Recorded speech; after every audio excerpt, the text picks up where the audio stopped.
Hello everybody, hope you guys are all doing great. I would like to show you my diesel heater on my RV here, how I've installed the whole assembly. I wanted to put it outside.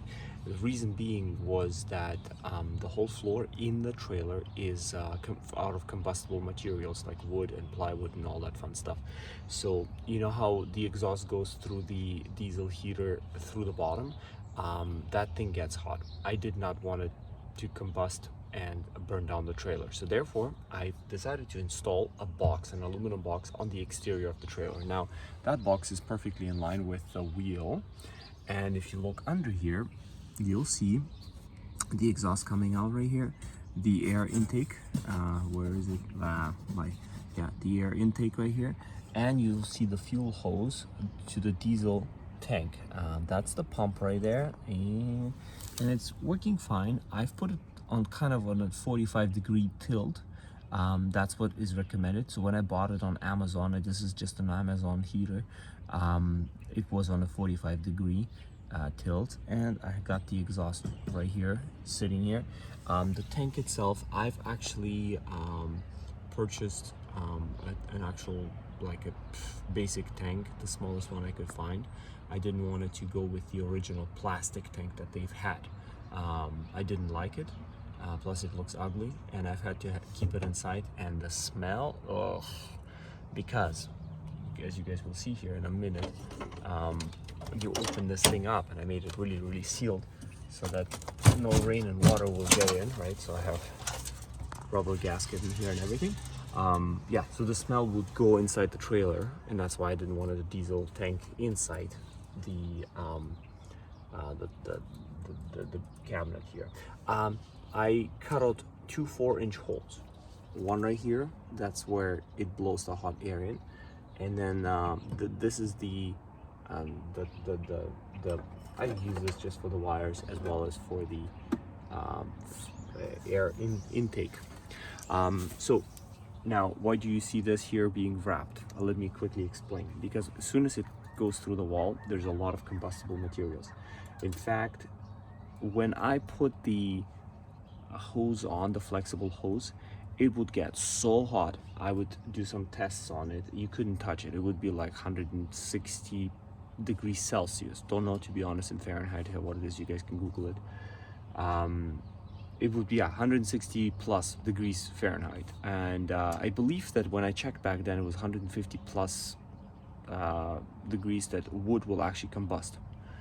I didn't want to risk it. I tried a few times. It would get too hot when the hot air would go through the diesel heater into the trailer. So what I decided, and that's, keep in mind, that was in the winter. It was minus 20 outside, minus 15, minus 20 in Celsius. And this thing would be running minus 20 degrees air into here and spit out 150 out here. It's super hot. So what I decided to do, I bought myself some insulation that is rated for chimneys. You can find it on Amazon super cheap for like, I don't know, 30 bucks or whatever. I've wrapped the whole thing with it, put some tape on it, just to hold it together. This is just holding it together, but I've wrapped it twice, the whole thing. Shoved it through the hole, and basically the whole accordion hose, the metal accordion hose, goes all the way to the very output. I have an actual video that I've posted, time-lapse video, that I've posted how I've built the whole cover for the fan. I will show you guys in a minute what it looks like. But anyways, after that, the problem was gone. So I don't have any more heat giving away towards the combustible materials, and it's working minty, right?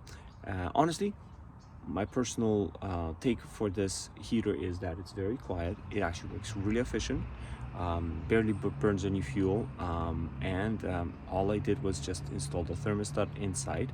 I extended the wire for the thermostat, as you guys can see right here. So I just run it straight through underneath my bed, and I put the thermostat out there. Let me show you what it looks like.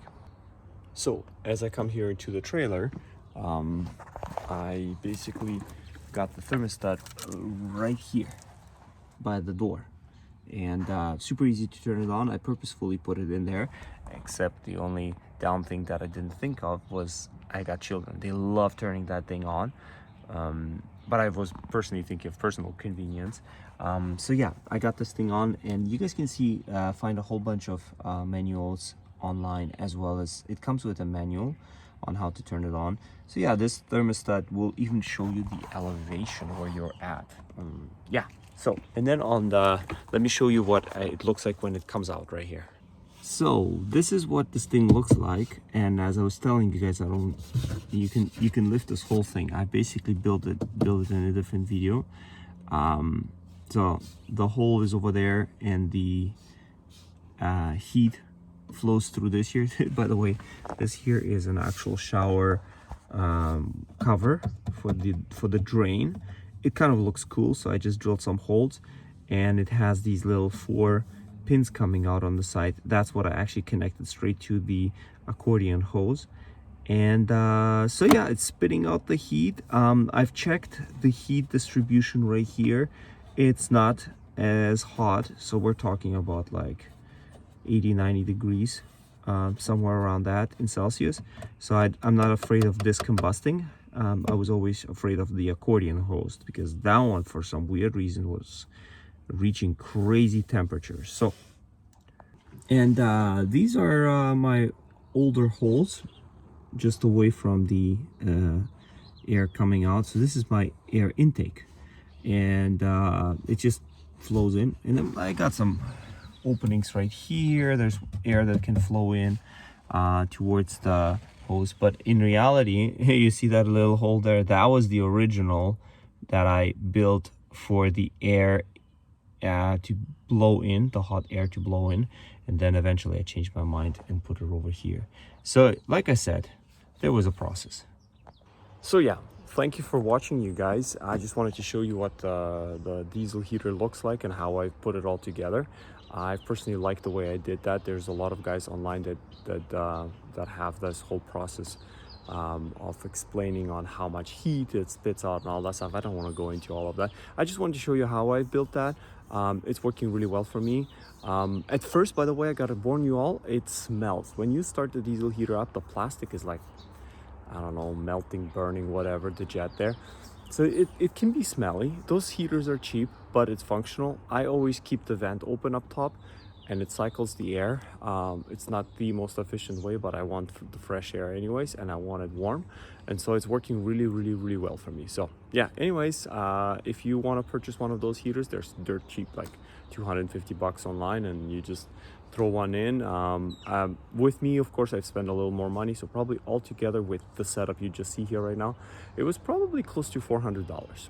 Just saying. Anyways, have a nice day. Please like and subscribe.